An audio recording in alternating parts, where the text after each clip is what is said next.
So have you ever wanted to grow your own but you really don't know where to start? Well, in this special edition of Annie's Kitchen Garden, I've gathered together some of my gardening friends, and between us we're going to offer you some tips and advice to get you started. So before I introduce you, there's one piece of advice that I could offer you, that is don't be over ambitious, because you're just going to get overwhelmed very, very quickly. So start small to build up your experience, and you don't even need an allotment. Did you know that you can grow potatoes and carrots in buckets? Can you see the row of buckets behind me?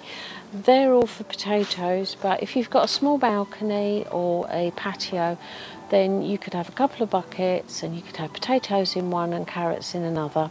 You can also grow strawberries in hanging baskets, and if you like your salad crops, say your radishes, your spring onions, your lettuce, you could grow them in a trough type container or a large pot.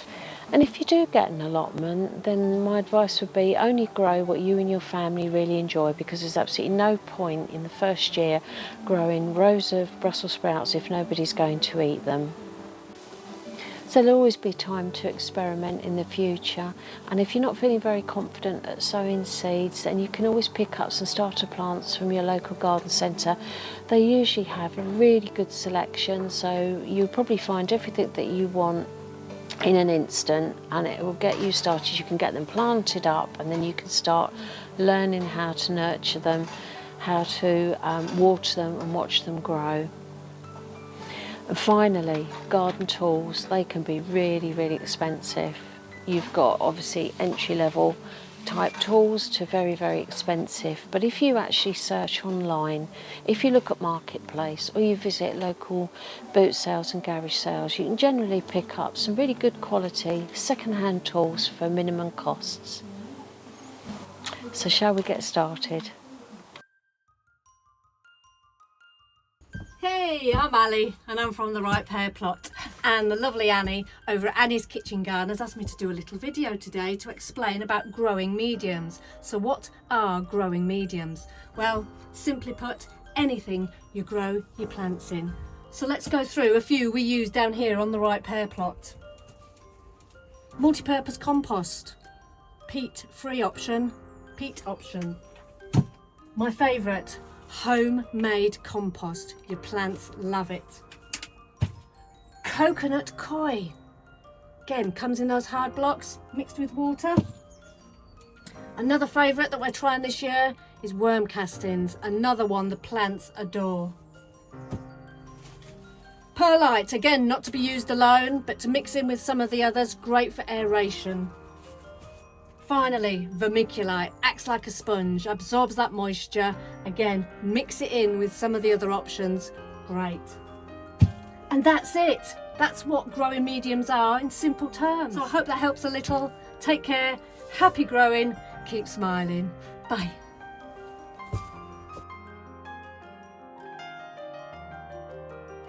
Hi Annie, thanks for inviting us onto your channel. I'm Rach from our allotment plot, and I want to tell you a little bit about no dig. So no dig to us in simple terms is it's a yearly application of compost.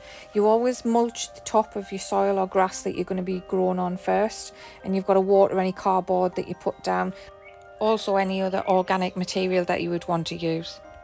Add your compost onto the top of your bed and then you're good to go. You can plant in there direct, or you can wait and leave it. You don't have to add any other fertilizers to that, because the shop bought compost has obviously got everything that you need, but you're not rotivating, digging or disturbing the soil, which would then decrease all the nutrients and minerals that the crops need. So that's promoting healthy soil. There's less weeding to do. It's still manageable, but you know, you will get the odd weed popping up. Just keep an eye on them. You'll also find that you don't have to water as much, because the mulch that you've put underneath does help that from evaporating. But healthy crops, healthy soil, that's what we all want. And that's it. Job done. Hello, I'm Mags from my garden and the dinosaurs who live there. What is companion planting? Well, it's actually planting things within a close proximity to the benefit of each of the plants involved. And that could be because they help with pollination, they help with deter undesirable insects, they attract desirable insects, or it could even be that they improve the taste of the harvests. One of the most classic combinations is growing tomatoes and marigolds together. The marigolds have quite a pungent smell, and that smell can deter certain insects such as whitefly that are not beneficial for the tomato plants. In fact, they can damage the tomato plants. Now, marigolds, of course, are also going to attract pollinators, which will help to pollinate your tomato plants as well. Now, you'll find tons of stuff online and lots of books have been written about companion planting, so I'm not going to start running through the different companions for the different types of fruit and veg. What I would say is have a think about the crops that you're going to grow, and then do a bit of Googling. Have a look around to see what is recommended where companion planting is concerned. That's what I do. I just choose, okay, I'm growing beans here, or I'm growing peas there, or growing strawberries there, and I'll just look up to see what the best companions are, and then I'll work from there.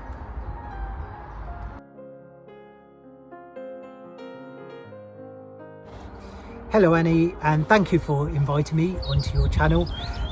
Some advice that I would give someone who's newly starting out on an allotment or a growing space in their garden is to try and do as much as you can to increase the biodiversity and encourage the pollinators to your growing spaces. I tend to do that by planting lots of flowers around my growing spaces so that I can really bring in those pollinators, those bees and the butterflies and all the other insects that can really use those flowers as an important food source. One particular perennial that I would really recommend is one of my favourites is the geum. Geums are an orange flower that are in bud now, and they're starting to grow in my allotment, and they'll flower throughout the whole growing season into early autumn, and the bees absolutely love it. They're all over it. Let me show you. This is geum, and this particular variety is called Totally Tangerine. It has these tangerine coloured flowers, and as you can see, it's currently in bud, and as I mentioned earlier, it will flower throughout the summer. You can come in the spring and see that the bees are all over it. They absolutely love it, and it's also one of my firm favourites.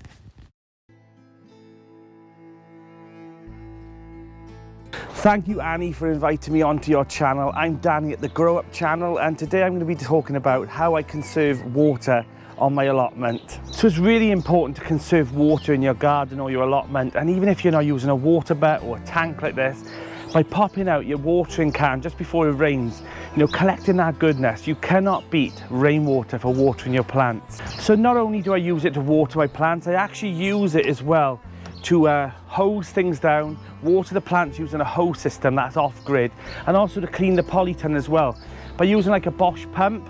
This is connected to the IBC tank, which collects rainwater, and I just press the button. So I can actually wash the polytunnel, or I can also water plants as well with it and keep things nice and tidy by using off-grid water. Like it didn't actually come out the tap on the site, so I can use as much as I want because it was for free. I also collect water for my nature pond as well, because when we have a drought, at least I've got then a fresh source of nice water that's not chlorinated to top up the pond as well, because this is really important to have in your garden. So most of the water that's collected comes off the roof, that goes through a guttering system into an IBC or into a barrel, and then I've got this fresh stuff that I can use on my plants. I also like to use the rainwater to fill up the bird bath, and also to top up, where the birds are going to drink from, so that they've got a nice fresh source.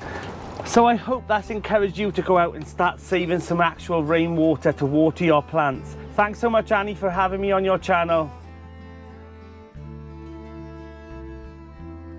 I have a few pests on my plot, not to mention slugs, birds, and even rats and mice.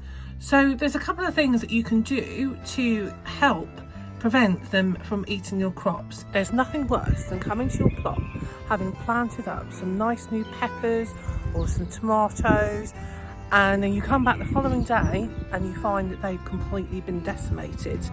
So there's a couple of things that you can do to actually stop the pests from attacking your plants. The firstly, if you have grass verges like I have here down the side of my plot, one of the things that you can do is to put some wood chip down the side. Now the reason for doing this is that the grass can be wet and the slugs and the snails can come across from the grass onto your plot, and if you've got beds next to your plot like I have here, then they can eat your crops that are in the ground. So that's the first thing you can do in the defence against slugs. The second is birds. So they can also be around to eat your crops, in particular lettuce and leaves. So just cover them with a net just so that they can be stopped from eating them when they're young. Try to get the plants a little bit bigger. That way they've got a bit more defence and can withstand a bit of a nibble. And then my final tip that I would give to anyone who is new to gardening and just trying to keep on top of those pests would be to make sure that you keep your beds really tidy. So one of the things that you can do is going on a bit of a night hunt, and you can go in like I'm doing today, just popping into my greenhouse just to check on some crops, and while I'm there I'm just evicting a few little creatures that have inhabited the greenhouse. So that's just a couple of tips for you, and good luck with your gardening. Have you ever thought to yourself, I'd like to have a garden, but I just don't have enough room? Well, I can tell you right now that you can grow pretty much anything you need or want in a pot. This pot here is probably about a 20-liter pot. I grow potatoes in here, this size pot. The brassicas I grow in these, so I grew cabbages and broccoli and Brussels sprouts in these over winter. And these pots I grow all my peppers and tomatoes in that are inside. I have tomatoes all outside as well. All my strawberries are grown in these hanging baskets. And the best results I ever had on bok choys was in hanging baskets. And I grow my beans in hanging baskets because I grow small bush beans and they just hang over the top of the baskets. So yeah, so if anybody says to you you can't grow unless you've got a garden, it's not true. So give it a try. You won't succeed if you don't try. And like I said, what have you got to lose? Grab a few pots and grab some seeds and get growing. Happy gardening. Bye.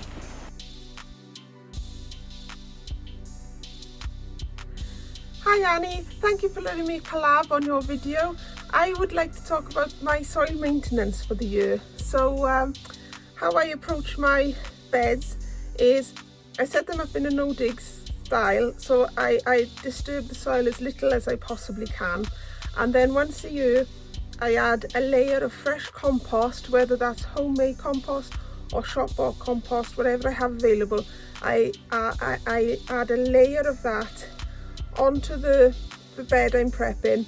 I rake it all out so that there's about an inch of fresh compost gone all over the bed, and that is all I do. I then leave it to settle. I leave the worms to come up and do their job.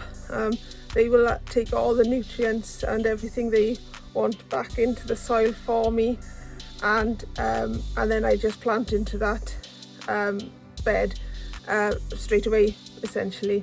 So that is my soil maintenance for the year. You can add nutrients if you want to. There's lots of nutrients out there that you can add. There's bloodfish and bone, to name like one. And if I feel like I haven't got enough compost and I can't afford a bag of compost, then I will add some bloodfish and bone into the planting hole when I plant the plants. But usually I just put a layer of compost on my beds, and that sees me through for the year. So thanks Annie, and let's see what everyone else has got to add.